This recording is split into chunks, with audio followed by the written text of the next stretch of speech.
Recovered from the end to the transfer window? Well, worry not, because there's only 119 days until the window reopens. This is your e-Spurs podcast. Come on, you Spurs! Come on, you Spurs! Come on, you Spurs! Come on, you Spurs! Tottenham! Hi guys, welcome to your e-Spurs podcast, your weekly fix of all things THFC. Don't forget, we want you to subscribe to the show via iTunes or Acast if you enjoy what you hear, and you'll get every new episode direct and free as it's released. Whatever your social media preference, we've also got that covered, guys, so you can find us on Twitter and Instagram at e_Spurs, and you can like us on our Facebook page, that's e-Spurs page, or one word. And we've also got our YouTube page up and running, where you'll find not only the podcast but also our new e-Spurs classic videos featuring some of the best THFC goals and games. We're also across Pinterest, Tumblr, the lot, so you can find us and all of our links on our website. That's www.espurs.blogspot.co.uk. On the e-Spurs podcast tonight, we'll be talking about the transfer window and that deadline day smash and grab. We take your questions for the e-Spurs team on all things Hotspur, and to round off another e-Spurs podcast, we'll preview our return to Premier League action against Stoke at the weekend. But to begin with, as always, guys, let's introduce the team that I'll be talking to tonight. We've got a full house. It's Jason, John, Ricky and Ian. How you doing, fellas? All right, mate. Thank you. Hello, mate. All good. All good, thanks very much. Yeah, doing well here, mate. Great stuff, lads. And of course, we're speaking post-window now. Just to let everyone know, I was nice and relaxed about the window and tried to keep the others cool and calm about the transfer window. But, you know... Yeah. We'll hear all about that tonight, I'm sure. But what a window and what an end to it, crikey. Didn't half test us, didn't it? Few grey hairs where there wasn't. We'll talk about that more in just a moment. First up, as you know, we like to give everybody that's listening, or those of you that have been in touch with us, a mention. We know that we've got listeners from all parts of the world, so thanks wherever you're listening to us from tonight on the e-Spurs podcast. Just to give a few of the guys that have been in touch with us a mention. First up to Dark at Go Dark Horse, who's listening from Richmond in Virginia. Also to 17 Cissokho, from the south of England, great username. Gary Spurs, who's listening from India, and Nixa, who's listening from good old Essex, not too far. So to each and every one of you, thanks for listening, guys, wherever you're listening to us from. And don't forget, if you are on iTunes, we'd really appreciate a little review. If you enjoy what you hear, check out iTunes and our page on there and leave us a little review. That would be much appreciated. So on with tonight's podcast, guys. And of course, we can talk about nothing else but the transfer window to begin with. Of course, a big day of ins and outs on Wednesday. Flurry of activity as it was towards the end. In the window, we had Vincent Janssen, Victor Wanyama came in for 11 million. Juan Pablo Gonzalez Velasco apparently came in on a free. I must have missed that one. George Kevin Nkudu came in from Marseille. Paul Lopez from Espanyol on loan. And of course, Moussa Sissoko turned up at about 10 to 11, I should say, for £30 million. That's a total of about 70.6 million going out. Also going out, we had far too many to mention on the podcast, but we had Yedlin, Bentaleb, Fazio, amongst others. Grant Ward, a youngster, going out. A few surprises in there, but most, I think, expected. Huge clear out. I think all in all about 16 players going out for a total of 35.7 million. So a big spend by the club in the end on the transfer window. Now, as I say, Jay, I was nice and relaxed about the window. How did your deadline day go? I was as relaxed as anything because I was always confident we'd come up with some last minute business. I think I said on the pod last week, 100% certain we'd have more than just Mr. Set to sign and the goalkeeper coming in, and so I was always quite confident. It certainly was. I was pretty worried about the end to the window, to say the least. Rick, you was another one that was a little bit concerned about the transfer window. How would you sum it up now we're looking at the window in hindsight? Well, I've got to say, I think I was the same with you, Andy, in terms of being very concerned. You know, when you look at the facts of the midfield players we let go, I think we have to say that in the end, Levy has turned what looked like to be a poor window into a quite acceptable window. When you take into account, we've upgraded in terms of the likes of having Wanyama coming for Bentaleb. We've got Janssen coming in for NG, now a direct forward. We've got Nkudu coming in for Chadley, who will offer us a lot more pace. We've got an upgrade on the goalkeeper in terms of Luke McGee now, going to go out on loan, get some more experience. Paul Lopez, Poch knows him well from Espanyol, so we've got a reliable backup there. So I'll be interested to see now, obviously, if there is any further injuries to Hugo, which we hope won't be the case, will there be a decision to come in terms of Vorm or Lopez? And finally, I think we've got to say the addition of Cissokho against Mason, I think we can all safely say, that would be a pretty good upgrade. So overall, I think we've got to say that it was a positive window. And I think we have to mention that Poch becomes really the first manager under Daniel Levy to seriously gain his trust, and he's put his wallet before his own profit. It certainly looks like that, doesn't it? A late deal. I think we'll all agree that the deal was pretty much on all day, and Spurs, I think, were playing a few games there. They knew they were, in the commanding position for the player, I think.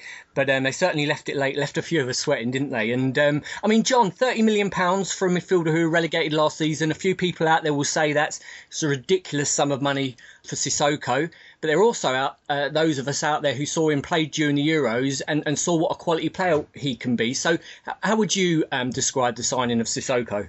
As I've said many times before, it's not my money, so that's not really isn't of any concern to me whatsoever.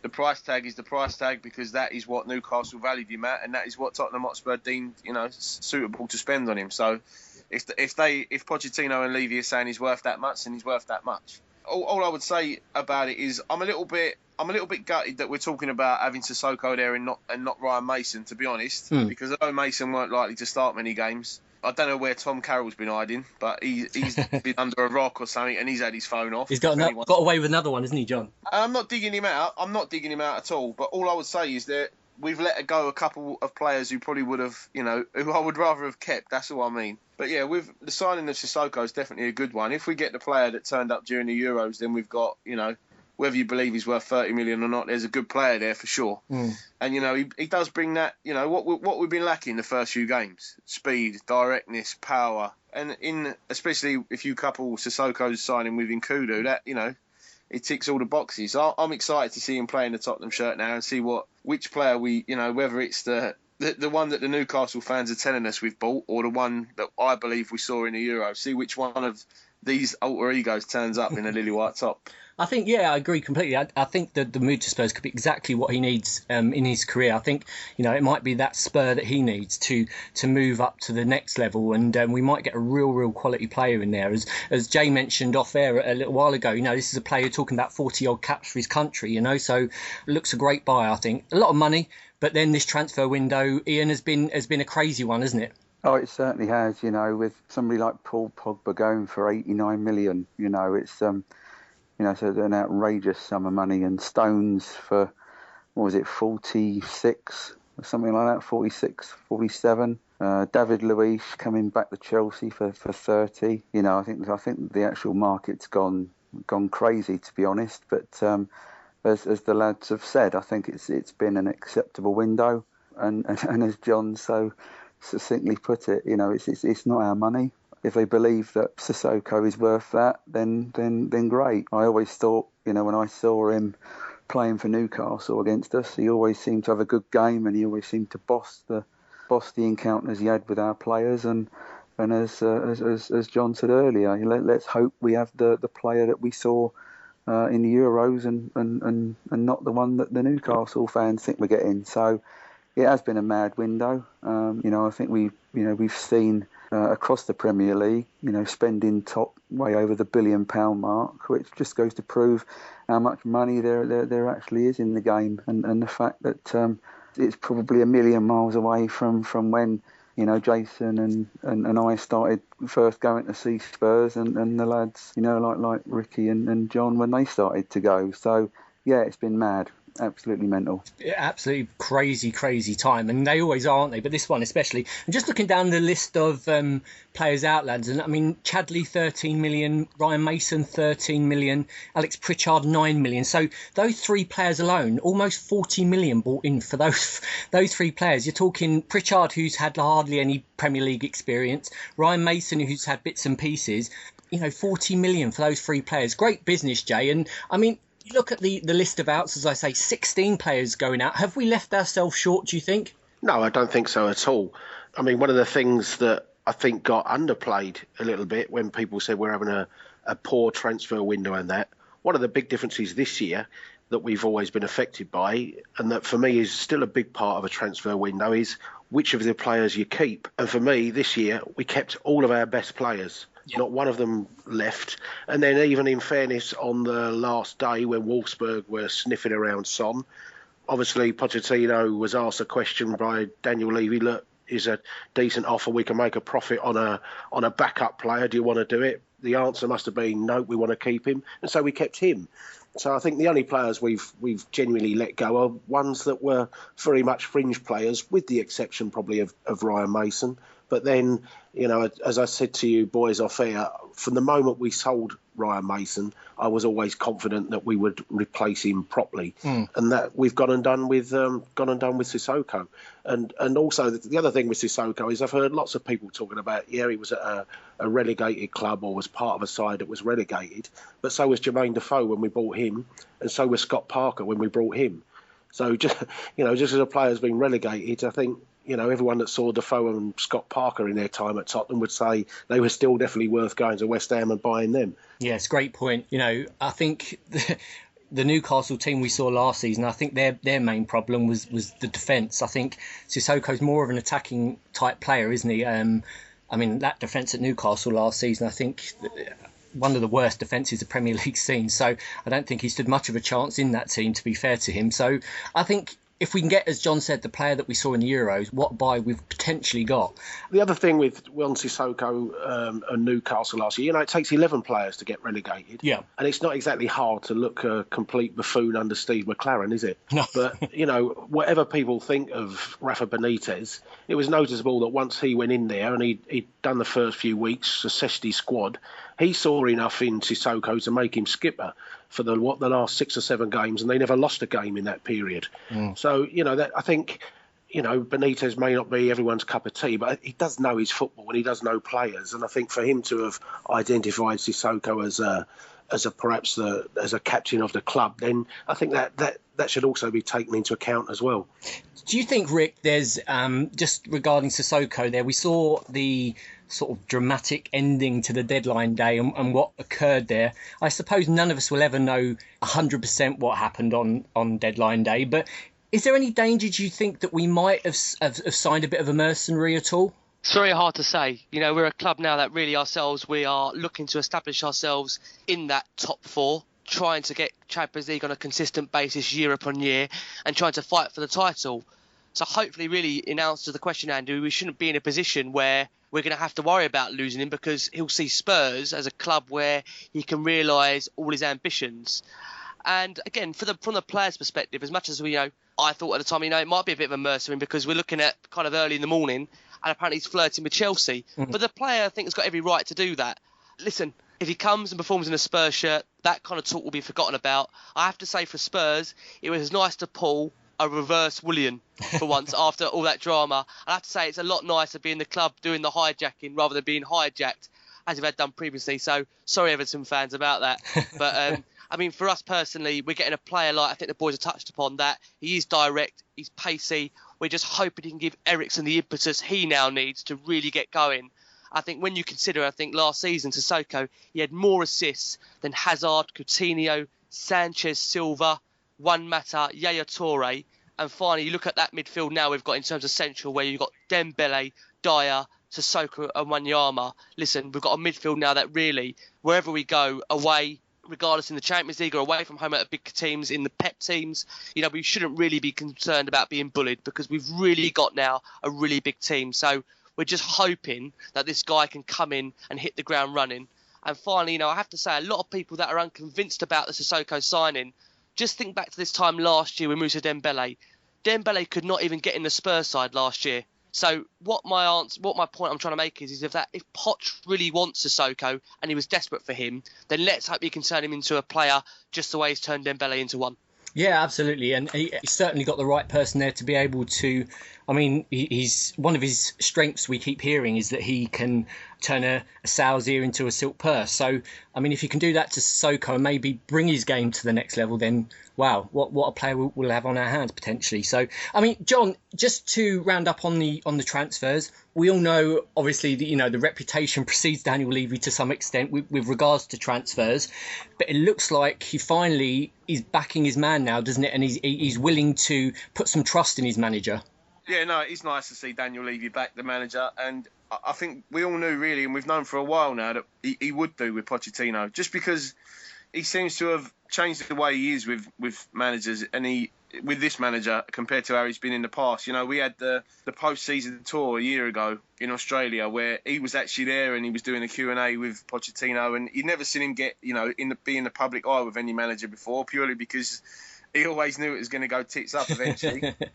And then, he's back to Pochettino and bringing in the staff that he's wanted, and he's changed his title from head coach to manager, which I still think is the main reason why a lot of the people behind the scenes are on their way now, because Pochettino's basically taking their job. And it is nice to see, if the manager goes to the chairman and says, this is the player that I'm after, if you're gonna back him and expect him to be successful and you don't give him the tools in which to work with, then it's only going to end one way. So I just think that giving a manager a 5-year contract not long ago and then backing him in the transfer market is a really, really good sign, and I just hope it continues, because I think we all agree, I think we've got the right man in charge there in Pochettino, and I hope he does stay for 5 years plus and Levy continues to back him. I mean, he's already started building, isn't he? And you'd think it's going to take another couple of years. And look where we are already. I suppose those who are happy with the window would say, it's been a good window. Ian, just to finish up on the transfer, just want to ask you about Nabil Bentaleb. We saw him go on loan to Schalke. Do you think we've seen the last of Bentaleb in a Spurs shirt now?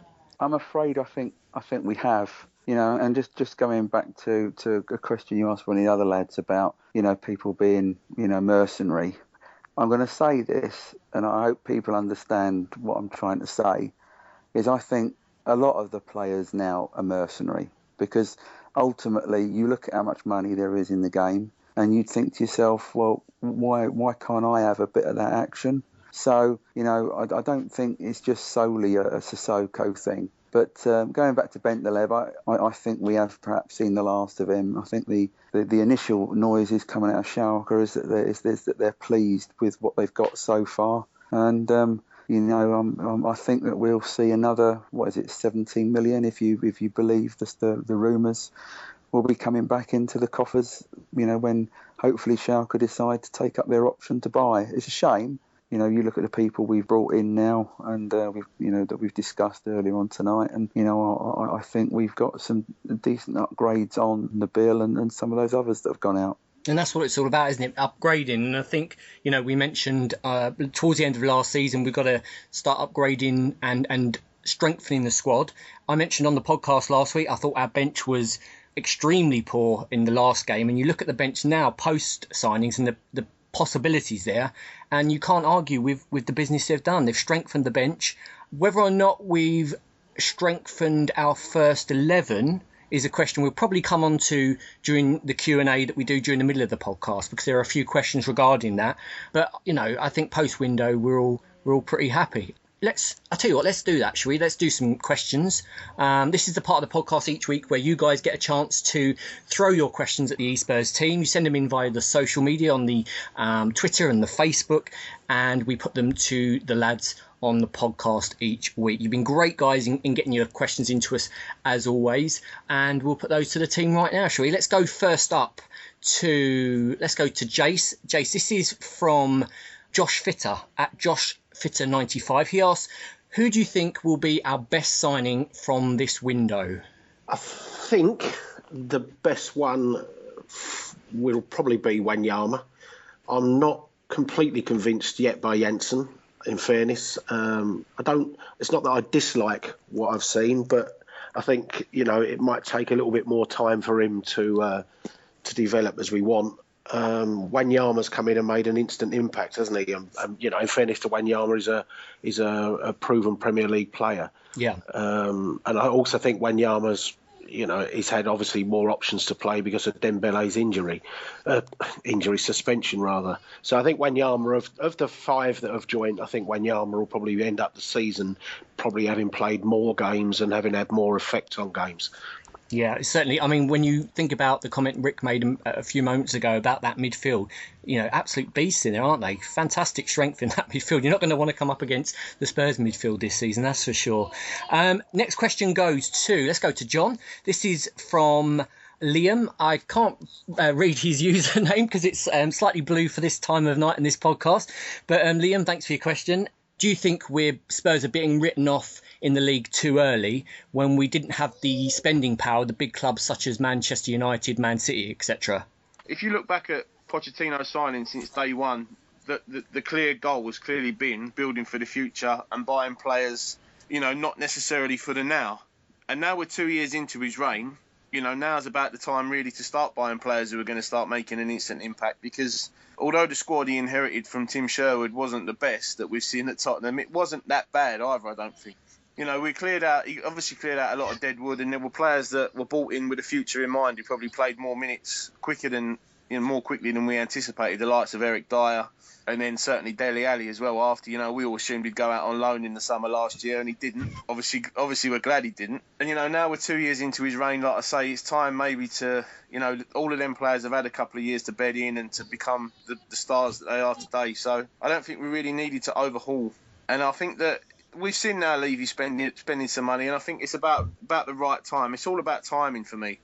For Man United and Jose Mourinho, he's the kind of manager that needs to be successful immediately. Yeah. Because he doesn't build legacies at clubs. He turns up, because his reputation precedes him, and he needs to be successful immediately. Whereas with Pochettino, it's not that, it's obviously not that way, and that's not the way he does his business. And that's exactly why he got the job in the first place, in my opinion, because he is a manager who's good at being frugal and producing decent sides. And with the stadium being built, that was always going to be a very important thing as far as Daniel Levy was concerned. So to back him now, he's probably given him the money that he should have given him a window or two ago, really, to buy a new striker. But, that ship has sailed, and we've got a new forward in now. So I think it's all about timing, and the time was right to spend the money that the manager wanted spending, and I'm really pleased that he did, and I'm definitely happier now at the end of the window than I was at the start with the squad that we've got. And isn't it, John, just a case of the likes of the media, Sky, focusing solely on the Manchester Uniteds, the Cities, because of the new managers going in there? Isn't it just a case of us going under the radar because of that, and maybe that's a good thing, isn't it, that we're not being focused on by them? I definitely would agree with that, and I definitely think it's a good thing. You walk down your local street and see the Sky billboards. We're never on them. Yeah. Even when we finish in above teams that have got players on those said boards. You know what I mean? So, long may it continue. I think it suits us really to go under the radar, because the one time we didn't really was, when we had them 4 Monday nights on the trot last year, and all the focus from Sky and everyone else was on us. And obviously it didn't go the way which you wanted it to in the end. So I would say that, especially for now, a young squad, forget what the media want, but I prefer us to go under the radar a little bit, because the less pressure and expectation, the better we seem to do. I think, we'll all agree we've got the right manager in the right place at the right time at the moment. Looking good. So next question goes to, let's be a little bit controversial, shall we? Let's go to Rick. Rick, I'm going to give you a toughie here, mate. This is from Adam Alfie, at Adam Alfie. He asks, now that the team is sort of his, is the manager in trouble if he wins nothing and finishes outside the top 5? Like I say, for me personally, I think the lads probably feel the same way. I think Poch is the right man in charge of the club. I think he's shown that in the last year or so he's been at us. He's made us a better team. There's no doubt about that. He's brought the Spurs back to, in terms of the passion behind the club, no one can say that there's not that committed side to the club that I think we all kind of fell a bit out of love with in terms of when Sher was in charge. So for me personally, not to try and dodge around the question, I don't foresee Spurs finishing outside the top 5, top 6. I think we'll be in there in terms of contention for the Champions League. But like any club, we've got no divine right to be in the top 4. And that's what I say, don't want to talk about it much, but that's what, with Arsenal as a club, they haven't won the league for the last 10, 15 years. And yet they're not satisfied with Champions League. Whereas a club for Spurs, we need to be in the Champions League. This has to be a permanent fixture for us, season upon season, in order to attract the players, in order for us to grow. I don't think the manager would be in trouble if he wasn't to win, if he wasn't to get a top 4 spot. I do think that, having said that, we do need to win a trophy of some kind. And like I say, it would maybe even be reaching a final. And that sounds ridiculous to say this, but say if we reach the Champions League final, I know that sounds ridiculous on the eye, the same way it sounded ridiculous when we got to the last 16 of the competition. No one believed that. Would that not represent an achievement to get that far into a competition? I mean, I personally would say it would be. Yeah. So, and even like say cup finals, Klopp last year we got the 2 cup finals. Yes, he didn't win them, but he seems to have been overlauded as his manager of Liverpool, and yet he hasn't really, if you look at their squad, done anything to it. Whereas you can see with Poch, players are progressing. I just have to look at, tonight with England, Danny Rose and Kyle Walker. There's not 2 better fullbacks in the country at the moment, and that is replicated by the work Poch has done with his players. So in answer to the question, I don't think his job will be in trouble. He's got a fantastic relationship with Daniel Levy. Long may that continue. And the fans love him and the players love him. And that's the most important thing. If you get those 3 components where the players love him, the fans love him, and most importantly, the chairman gets on with him, then I don't think there's a better partnership than that. Just, Rick, just on that one, with regards to the trophies at Spurs, because we've spoken on the podcast for a long time, haven't we, about how long it is since Spurs got to a cup final, how long an FA Cup final, I should say, how long since we lifted the FA Cup. Is there a time limit, do you think, where it starts to become unacceptable? And the main point I want to ask you about on what you was just saying there, I was just thinking to myself, we know that Poch is going to play youngsters in the Cups this season. He's already said he's going to use the domestic Cups to play the youngsters in, and the focus is going to be on getting in the top 4. In that case, our chances on winning the Cups are slim, aren't they? As great as it is to see the youngsters in the Cups. So is there a danger that we could end up becoming like that lot down the road where top 4 is our Cup every year? Well, I think, Andy, it's just a change of the times now. The fact that it's just as a matter of what the money it brings, getting Champions League football is in itself like a trophy. I know we shouldn't say that, but you just have to look at the windfall it brings in for clubs to get regularly the top 4. I'll put this scenario to you. Are you going to attract players winning the English Football League Cup, or are you going to attract players at the end of the season getting in the top 4? Right. Do you understand what I'm saying? So the fact of the matter is now that the way the league works is as great as it is to win a trophy. I think players will be more recognised as winners in terms of getting into that top 4, rather than winning a trophy mid-season, a League Cup, and then falling into a kind of 8th or 9th position because they feel like their hard work's been done because they won a trophy mid-season. In an ideal world, I'd like to see us win them all. I'd like to see us go for all Cups. And my argument this season is that, I want to see us push for these Cups because the squad we've got, in my opinion, is too good to not be recognised in the future for winning something. With this manager, with the squad he's created, it's too good not to win anything. If I'm being honest with you, we're saying that he may use the Cups as, a youth kind of exercise. There shouldn't be any real need to. If you look at our squad, there's no reason why, if you split the squad in 2, why it hasn't got 2 different teams, and the second team arguably will be good enough in the league to get a top 6 finish. That's in my opinion. So you're telling me that in the period of 8-9 games in the Cup, they couldn't get to a Cup final? I really do believe this season that he's got to try and take these Cups seriously. We've seen previous seasons where we've gone out. Last year when we went out to Leicester, some would deem that to be acceptable because we were pushing for the league. In the end, we finished 3rd. We were left with a bit of a bitter taste in our mouths. So if we won the FA Cup at the end of that season, would there be a different feel-good factor? You're never going to know. But I really do think that the squad he's got there, which is assembled, is good enough to compete on all 4 fronts. And I'm hoping we'll see that. I've got to say, I agree. I think they're looking good, aren't they? And there is that depth there now that that I was certainly concerned about. I just wonder, let us know what you guys out there think at @e_Spurs on the Twitter and the Facebook e-Spurs page. Just let us know if for the next 10 years we qualified for the top 4 every year, but we didn't win a cup, an FA Cup or a League Cup for the next 10 years. Would that be something the Spurs fan base would be happy with? Let us know what you think. No trophies, but a top 4 position.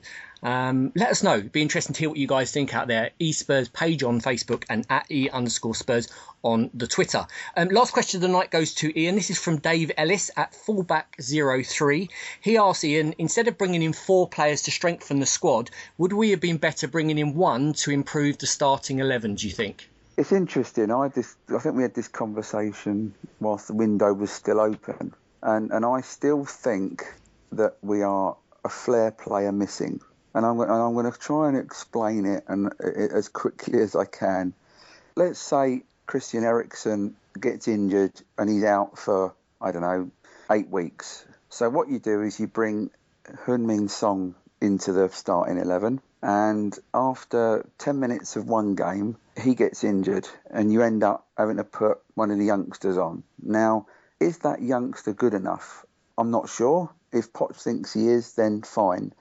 But I still think that I would have given a limb, if you pardon the expression, for us to have signed somebody who had that flair, who had that sort of wow factor, you know. And I know we've all talked about Goetze on the pod a month or so ago, and there was very strong rumours linking us with Isco. Now, I'd have loved Isco at Tottenham. I think that he'd have been another one of those Ginola, Lineker, Klinsmann type signings, and I get what your man's saying.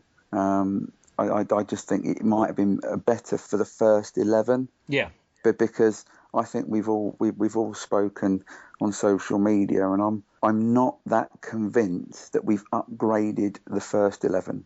I'm totally convinced that we've upgraded the squad and we've upgraded the bench, but I'm not sure we've upgraded the first 11. And I think that, going back to the question, is I think we could have done with perhaps having, and I'm going to be greedy, maybe 1 or 2 players that actually upgraded the first 11. And just you're looking at the lineup as you were speaking there, Ian, I was thinking to myself, you're not going to upgrade Vertonghen or Alderweireld. You pretty much got the best centre-back pairing in the Premier League there. We're very happy with that. The full-backs are great.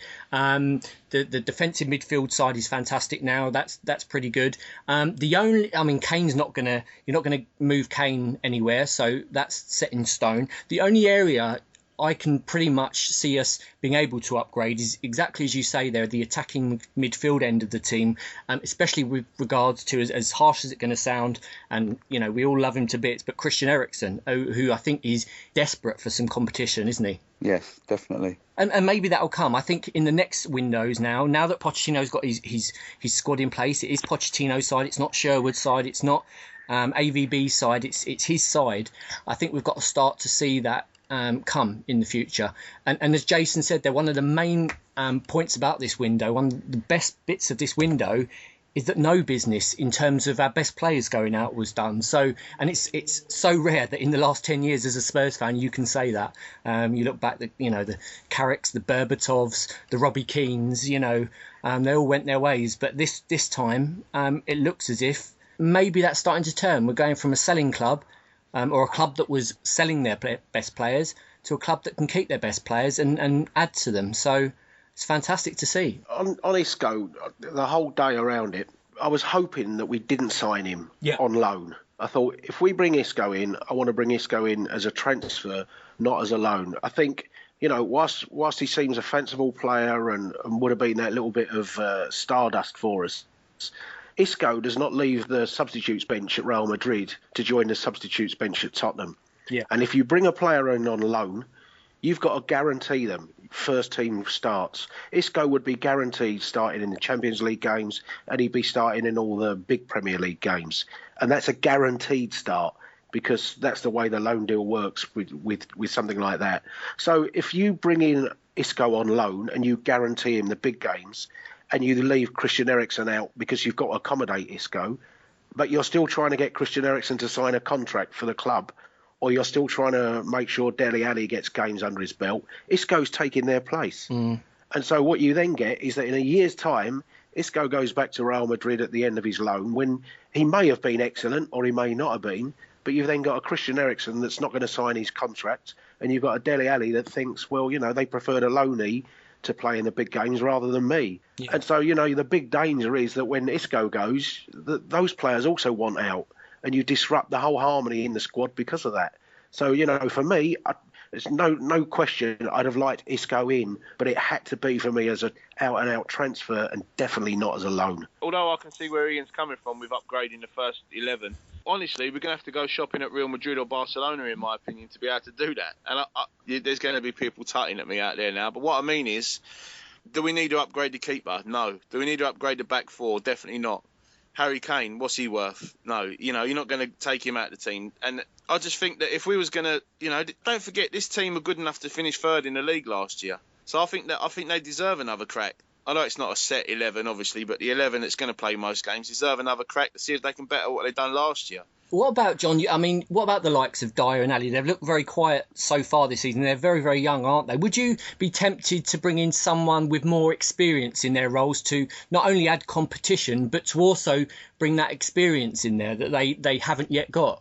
Well, the thing is, all right, we'll take Dyer first. So he's learning from Dembele, Wanyama and Cissokho. Yeah. They should have enough experience for him to draw upon. And he's come on leaps and bounds in 2 years. He come in as an unknown from Portugal. No one even knew who he was, really. We didn't even know whether it was Dyer or whatever. we hadn't heard of him before. And it's a little bit with Dele Alli, the same. No one expected this, incredible ascent to superstardom to occur, really. Right. But now you're talking about a player who's pretty much indispensable for us.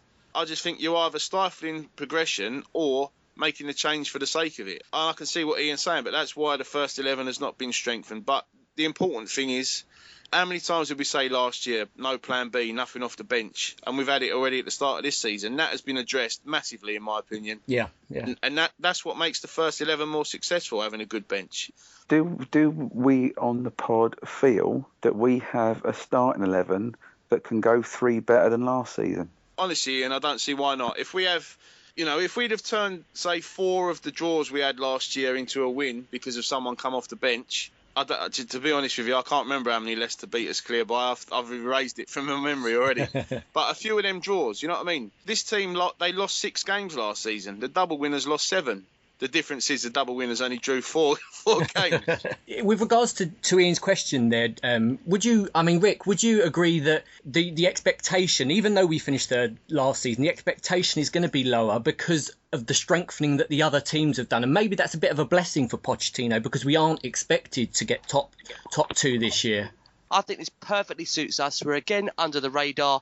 And I think, like John said earlier, our best performances last season came when we was under that radar. The only time really we hit a stumbling block was when we were put firmly, in the spotlight. So it definitely suits us 100% being under that radar. And, we've just got to see what happens. It's a very, very long season.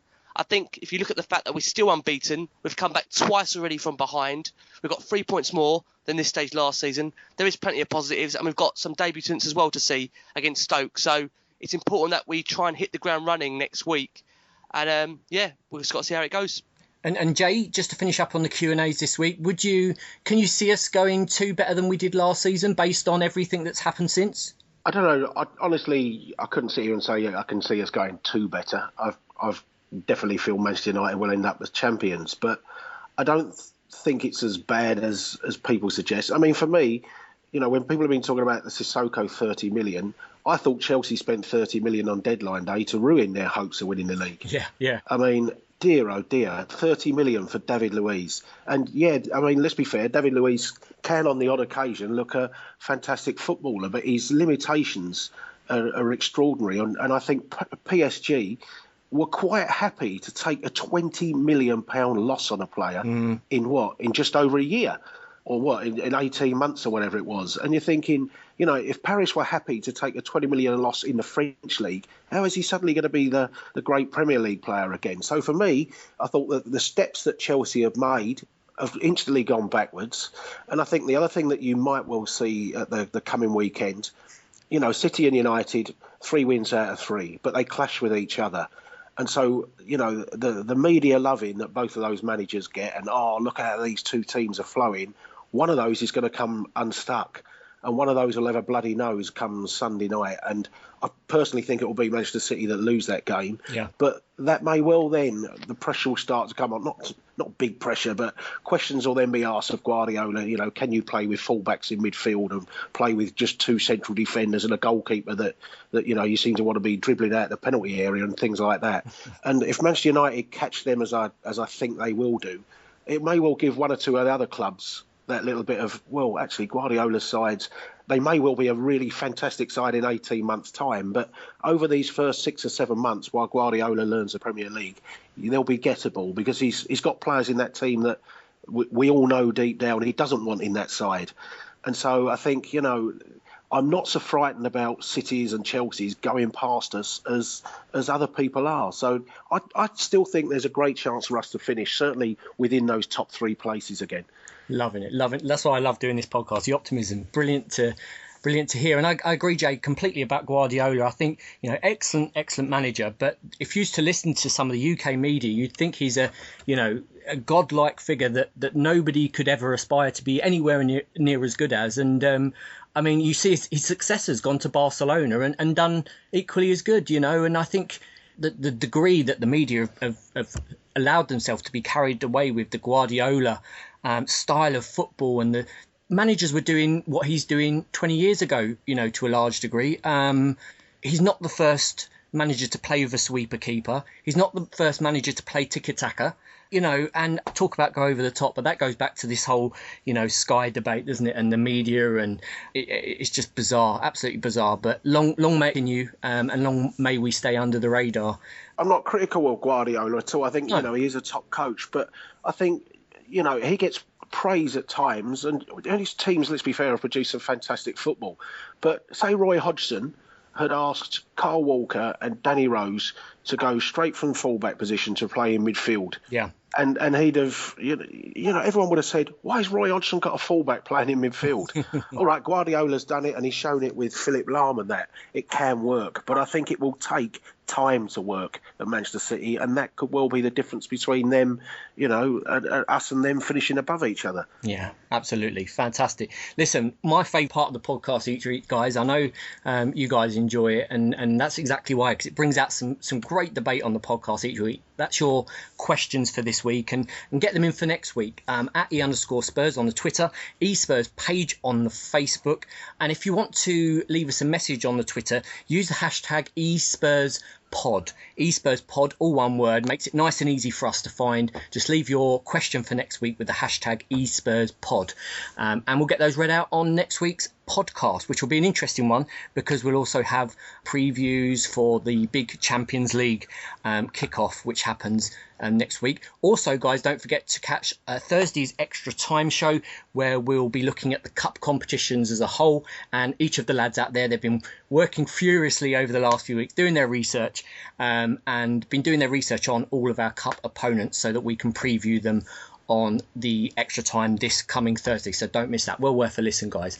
On to the final part of the podcast this week, which is, of course, our return to Premier League action at long last next weekend, where we face Stoke City. Just looking at Stoke's season so far, and I mean, not a lot to write home about, to be honest. They've not won a league game so far this season, drawing one and losing 2 of their games so far. Won a cup game against Stevenage, but that's about it from Stoke so far this season. And just looking at the ins and outs, they've brought in Joe Allen from Liverpool. Looking down the list, Wilfried Boney, of course, from Man City on loan, and Bruno Martins Indy. They're the highlights, really, of their transfer dealings. So let's go first up to Ricky. A game against Stoke City, not won a game so far this season. This should be a certain 3 points, shouldn't it? I think we all know, Andy, with Spurs, nothing is ever 3 points being sure. So I'm going to go a 2-1 win for Spurs away. Nice 2-1 away win. Jay, obviously we've seen, I mentioned there the new lads coming. Wilfried Boney will no doubt add some firepower to them up front. Joe Allen in midfield's not a bad player at all. But how important is it already for us to get 3 points up there, do you think, early on in the season? Well, it's first of all, everyone always says it's a difficult place to go, don't they? But we actually have a really decent record up at Stoke. And I think we all remember last year's performance was probably the most complete performance we had all season, albeit under, it was right at the end, and we had a hell of a lot more to play for than Stoke. But, Stoke Bonnie's, I think, a useful acquisition for Stoke, but he's hardly had any pre-season football. And so, I think that the game might come just, 1 or 2 weeks too early for Bonnie and Indy Martin and people like that. So, and it is important, I think, for us to get 3 points. There was a little bit of worry after the Liverpool game that we didn't play well, and we perhaps a little bit fortunate to get a point, and we haven't really played well yet. So I think it's important for us to go there, get 3 points, but even more so, genuinely get the 3 points. I don't want us to go there and scrape a 1-0 type of result. It'd be nice to get back to a little bit of our fluent football. The England boys have obviously had a good win for themselves tonight, albeit not a great performance by England. But there's no game for them Tuesday or Wednesday night, so they'll all be back. They'll have a proper week's training, and I expect us to go to Stoke, and I do expect us to play well, and I do expect us to get the 3 points. The other thing that Stoke will have the problems that we've already seen this year, Ryan Shawcross, he now can't defend a corner, can he? Because he spent his whole career thinking that the way you defend a corner is to completely hold on to someone. And they've already conceded 2 penalties, Stoke, and I think we all know that the Stokes, the West Broms, the Leicesters, with that really physical defending, they will struggle under the new rules. So I'd like Mike Dean to be the referee, but I don't think he can do that one, can he? I think he has to wait 6 weeks before he does Stoke again. But no, I expect us to go there, play well, and pick up the 3 points. John, in terms of Harry Kane, we saw him, of course, tonight for England. Didn't have bad game. Didn't have a lot to feed off of. To be fair, bearing in mind he didn't score until late on last season, is it a concern yet? His goal scoring, or is that something that you can see coming anyway? Well, I think the thing is, just because we're 12 months ago we were being so protective of him in terms of all the flack he was getting, we were like, no, he's definitely going to score soon, even if we didn't really believe it ourselves. And obviously he did, and he ended up being a Golden Boot winner. What worries me a little bit is the fact that it's happened again. And I know he had another summer full of football and summer of disappointment. In the under-21s tournament 2 summers ago went the same as the Euros did. The summer just gone, really. So it's a little bit of a worry, but I think, the more games he's got under his belt now and the more minutes, I suppose to his body it still feels a bit like pre-season, because he only did appear once for us in pre-season. So do you think it's more of, John, I know this sounds bizarre when you're talking about the top scorer from the previous season, but do you think it's more of a confidence thing with him? I do, yeah, because the last 2 seasons he's scored 1 and then gone on a run which has lasted till May. Yeah. During the season we've not really had too many occasions where it's been, more than 2, 3, 4 games where he's not scored. And that's all we're at the minute. It's only 3 games. And the fact that, it's being highlighted to us across social media and stuff is purely because other clubs are worried about when he does start scoring, I think. But that's the thing, isn't it? And I think once he starts scoring, you'll see Dele Alli's game pick up. I think the confidence will flow through the team again, And Dele Alli, we know, can put the ball in the back of the net from 20 yards out if he wants to. And then Dyer, and so it's a knock-on effect, isn't it? And I think that will all come once Harry Kane, because he's such a talisman in that Spurs team, isn't he? I think a lot of the younger players, even though Harry Kane is only a youngster relatively himself, I think a lot of the younger Spurs players in there look up to him as a bit of an icon, a talisman. So I think that will come. Ian, just to round off the preview for this week, do you think once again we're going to see another team put 11 players behind the ball, or are we going to have a bit more of an open game to look forward to on Saturday? I think that when you look at Stoke, they always defend as a unit, and they always try and attack you on the break. So, I think that, as Jason said earlier, the last game against us, we had a bit more to play for, and we really upped our game, and I'd like to think we could up our game again. And Stoke, under Hughes, they'd always want to try and play football against you. I don't think they'll, but you'll know you'll be in a game, and I think that we will need to start playing as a team, and we'd have to start creating some chances so that Kane can get that monkey off his back and score for us. So, I think I'd like to think it'll be an open game. I've had some happy memories up at the Britannia, so let's keep our fingers crossed that we have another one on Saturday. Certainly will, and if I was a Stoke team, I think I'd take one look at the Spurs midfield, and I'd stay in the dressing room. I tell you, looking at the pictures of the beasts, as I say earlier on in the podcast, that we've got in that midfield now, brilliant stuff, and it'd be so good, won't it, to have Dembele back eventually and that strength come back. Looking forward to having a look at Nkudu, see what he can do, add some pace in there. Probably won't start, but it'd be nice to see what he can bring off the bench, and a bit of competition at last. So All looking good. All looking good. Lads, let's get some score predictions, shall we? If you listen to the podcast, you'll know that we now do a bit of a prediction league between myself and the lads every week. And you can check that out on the website. So take a look at the website for that each week. Early days yet, but Ian, I think it's fair to say he's looking down on the rest from his lofty perch at the moment and his crystal ball. And it's looking good for Ian at the moment. So let's see if he can repeat the feat and get the predictions of the lads. Rick, you've already gone for a 2-1, so we've got a 2-1 Spurs from Ricky. John, your prediction? I'll go. I know he's not said it yet, but I'll say whatever Ian's saying. You cough out, you. I can see us continuing with our. Hopefully, Hugo Lloris will be back, so I can see the defence continuing to play well, and we haven't conceded from open play yet. We're still waiting for our strikers to start scoring, and I think they will this weekend. I'm going for a 2-0 Tottenham win. 2-0 Tottenham win. We should also mention Lloris potentially back, so that'd be great. Although, having said that, Vorm certainly, done his chances no harm, did he, in the last game? So, Jace, your prediction? I'll go 2-1 Tottenham. So another 2-1 in there. So a couple of 2-1s, a 2-0. And to round off the podcast tonight, Ian, your prediction? 1-0 Spurs. Oof, another so it's going to be close. It's going to be, well, isn't it always? We're talking Spurs, aren't we? So 1-0, a couple of 2-1s, a 2-0, and I am going to go for, I'm going to say 1-1. I'm going to go for a draw, a 1-1 draw up at the Britannia. I think it's still early days for the Spurs team, isn't it? This new, the new signings, and I just think 1-1. I can see Stoke under Hughes sneaking a goal there, but 1-1, I think. And the rest go for wins across the board. So there you have it.